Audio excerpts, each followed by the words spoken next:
everybody, and welcome to today's activity entitled Challenging Cases in Rheumatology, Focus on Ankylosing Spondylitis.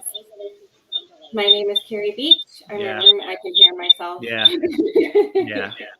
We're still getting a lot of that echo. Is that from me? I think so. Okay. I think. Do you want to try your laptop, April? Let me go grab it. Give me 1 second. You're good. I'm going to get a refill. I'm not touching anything either.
All right. So, yeah, Scott, we don't talk about Ohio State. The Ohio State? No. The Ohio State when we lose, because we don't remember what it was like, and it's been 10 years or so. So I know. Yeah. It's new. But the basketball team, they beat Duke, I think. Duke, right? I know. What a great, that was like perfect timing. Yeah. For the week. Yeah. They didn't look so good the first couple of games, the basketball team, but big win. Better than my alma mater's doing. We're struggling. Who's your alma mater? Syracuse. Oh.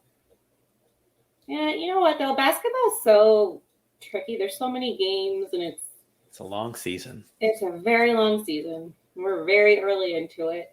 Yep. So when do your girls start? Has the season actually started yet? You said, they said they played like 1 or 2 games. Tomorrow. They start tomorrow. Both of them, of course, around the same time. At different locations? Oh, yeah. So we got a horrible schedule. So we, the 5th grade girls are playing. It's about an hour drive. Wow. Where they're playing. Yeah. And, Anna, my oldest, hers is it's in town, but there's this one team that is in our diocese because they go to Catholic school, and they're an hour away. And so somehow we drew the short straw, and we have to drive there every week. Every week? Wow.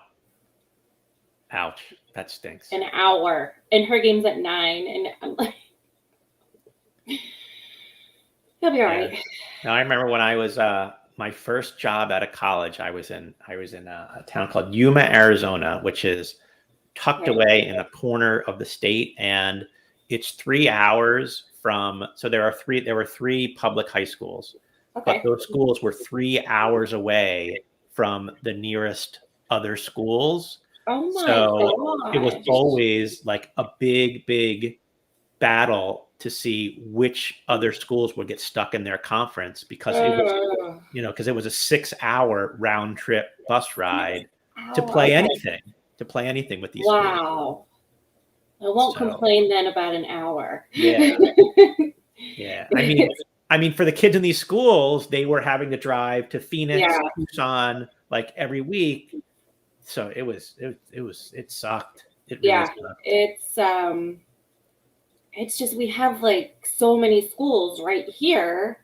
It's like, couldn't you divvy it up a little bit? There's that one outlying school, and I mean, I know they don't want to have to travel every week, but if you just kind of split it up a little, I don't know. We got there's 3 5th grade girls teams, and we're the only ones that have to go out there. So okay, we're not extremely happy, but okay. And she's back. Welcome back. Sound okay? Yes. I think so. Scott has to talk though, because he's got the loud, booming voice. It's not that loud. April, why don't you talk and let me see if this sounds okay for you. Hello, hello, hello. I think she sounds great. Much better. Yeah. Okay. All right. So I'm gonna disappear. When I disappear, we're still rolling. So whenever you're ready, you can. Oh, okay. I don't have to wait the 10 seconds. No.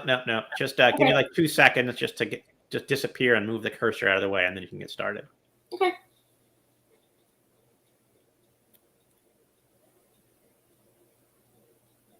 Hey, everybody. I would like to welcome you to today's activity. It's entitled Challenging Cases in Rheumatology, Focus on Ankylosing Spondylitis. My name is Carrie Beach. I'm a rheumatology nurse at the Columbus Arthritis Center in Columbus, Ohio. And I am very happy to be joined by my friend and my colleague, April Johnson. April is a rheumatology nurse practitioner in Oklahoma City, Oklahoma. So welcome. Thank you, April, for being here. Thank you for having me. I'm so happy to be here. All right, so this activity is part of the Rheumatology Nurses Society's long-running Rheumatology Nurse Practice educational series that includes print, online, and live components. More information can be found on the RNS website. We'd like to thank AbbVie for providing an unrestricted educational grant to help support this education. And now we can jump into our fun case. Sounds good.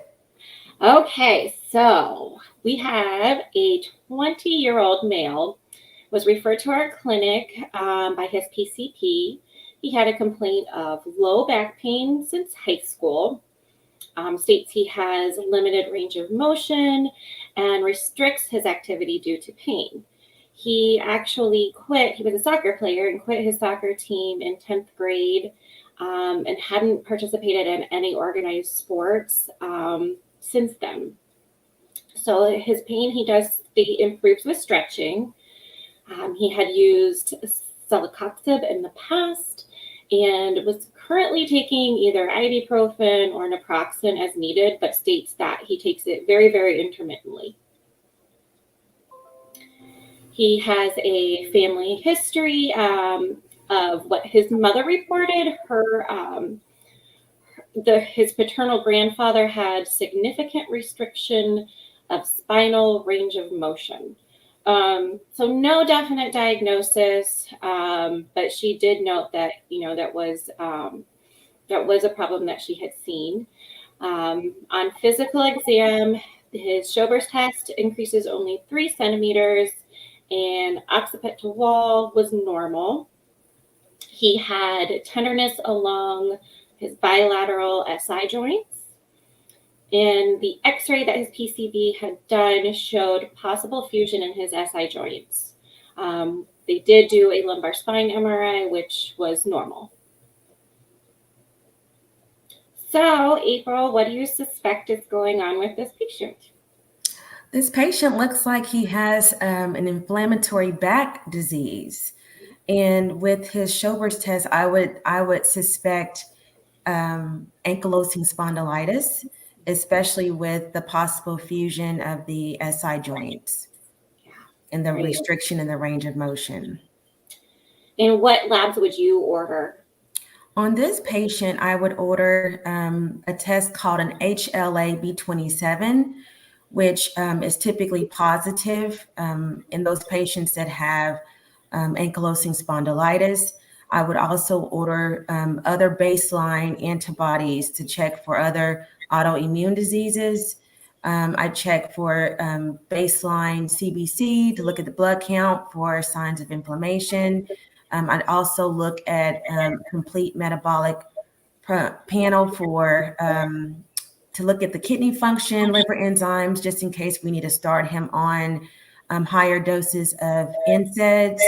And I would also check acute phase reactants, so inflammatory markers such as SED rate and CRP. Yeah, so the full panel, right? Say that first visit, you have to rule everything out. Yep. While we wait for those lab results, any changes you would make to his current medication plan, which is basically very intermittent NSAIDs? Right. So I think it's very important to be on something regularly.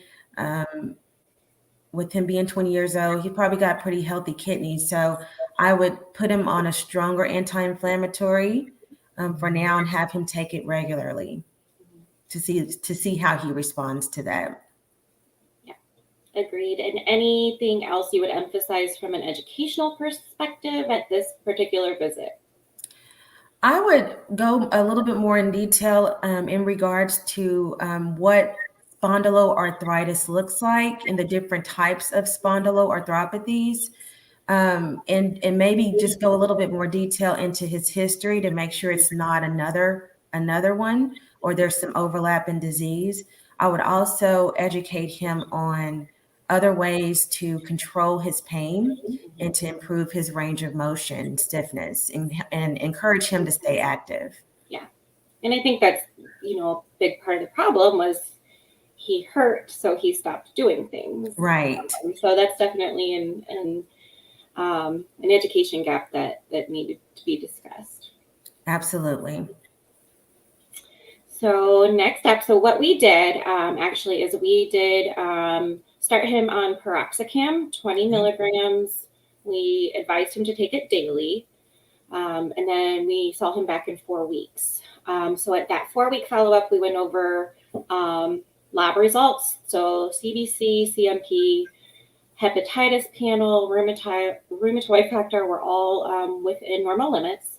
The HLA-B27, like you had discussed, April, was positive. Okay. And then at this point, he reports that he is experiencing less pain since starting the piroxicam, but he's only been taking it maybe once or twice a week.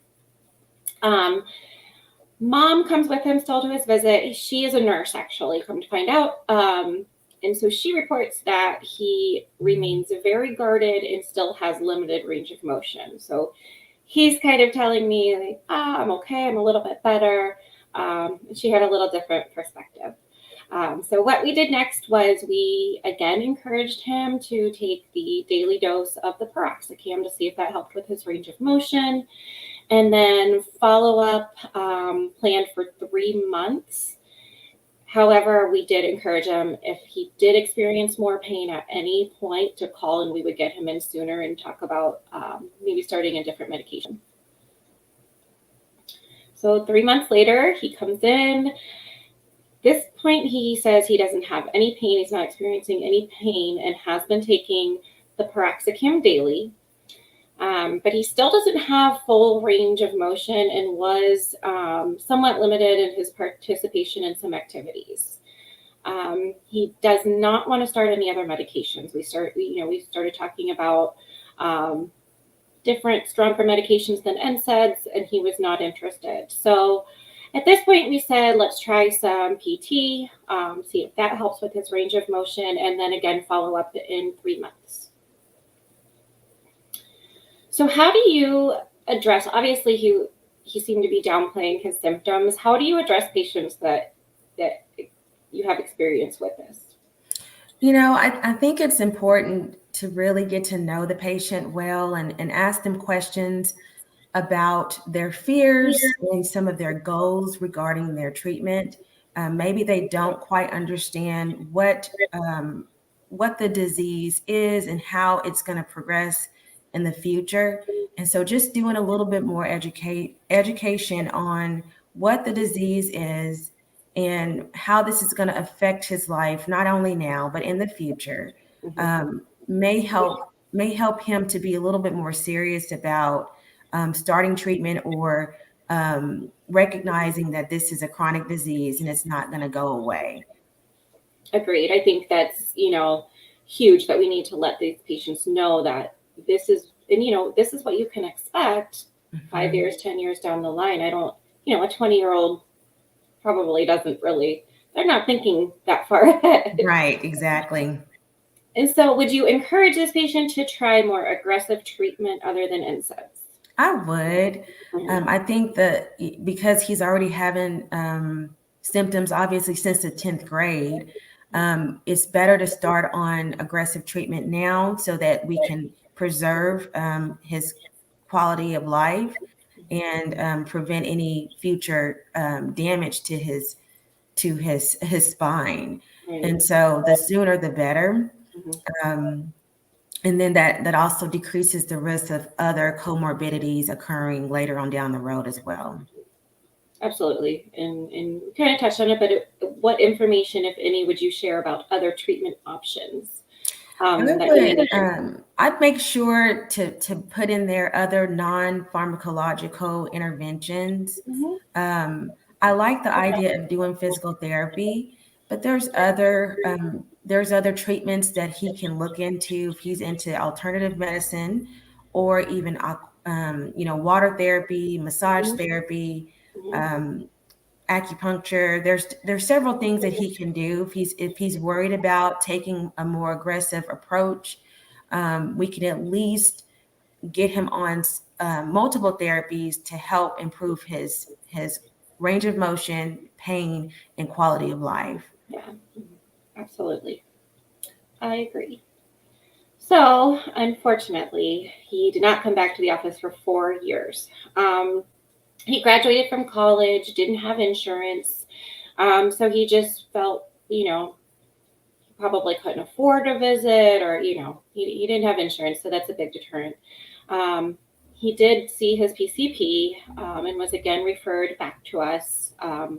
Further decreased range of motion, abnormal posture while sitting. Patient's mom again came with him, states that she was shocked by her son's lack of flexibility getting into the car. On physical exam this time, Schober's test increased from 10 to 10.5 centimeters. X-rays showed fusions of bilateral SI joints and bone spurs in the lower thoracic spine.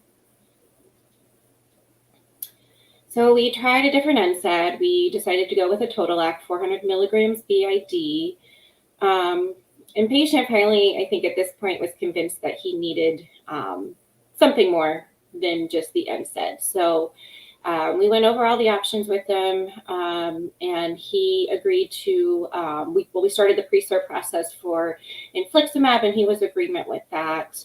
And honestly, after 3 infusions, he reported he was feeling great. Little hesitant at first because he had downplayed his symptoms for so long. I'm like, are you really doing better?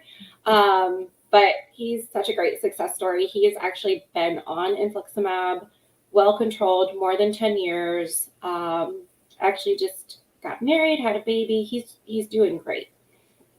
Awesome. So, April, would you have done anything differently in this case? A loaded question. I think I think that everything in this case is done the way that I would have done. I probably would have convinced the patient to go on the treatment sooner. Sure. I agree. I think that needed to be addressed sooner, and I think Right. education about the disease in general needed to be discussed sooner. Yes. And just doing, with these younger patients, they might even do better with like a group educational session where there's other patients that have the same type of disease to share their stories, to encourage them to go in the right direction with treatment. We just have to do whatever we can to get patients to go on the right therapy to prevent disabilities later. Right. Right. And this is a tough one too. How do we avoid scaring patients away from our practice? Or is there anything we can do or that you do to encourage them to stay in contact, even though they may lose their insurance? That is a very, very tough question. I think the best way to avoid scaring patients away from the practice is forming a relationship with them. And sometimes it takes you going above and beyond, and making a phone call. Yeah. Okay. Or having the nurse make a phone call every 6 months. Hey, we just want to check on you. How are things going? We can still see you if you don't have insurance. I've done this so many times. I have patients that don't have insurance, and I will make a deal with them just so that I can get them in. I'll charge them something very low to get them into the clinic, so that we don't look down the road 4 years later and then we have all of these deformities that cannot be reversed. Can't be fixed at that point. Right. Yeah, I think you hit the nail on the head, is building a relationship early with these patients, building that trust. It's so important. I always give patients at that very first visit, I give them our business card, I write down my direct extension, and call me with any questions, any problems. You know, we will work with you however we can. Yes.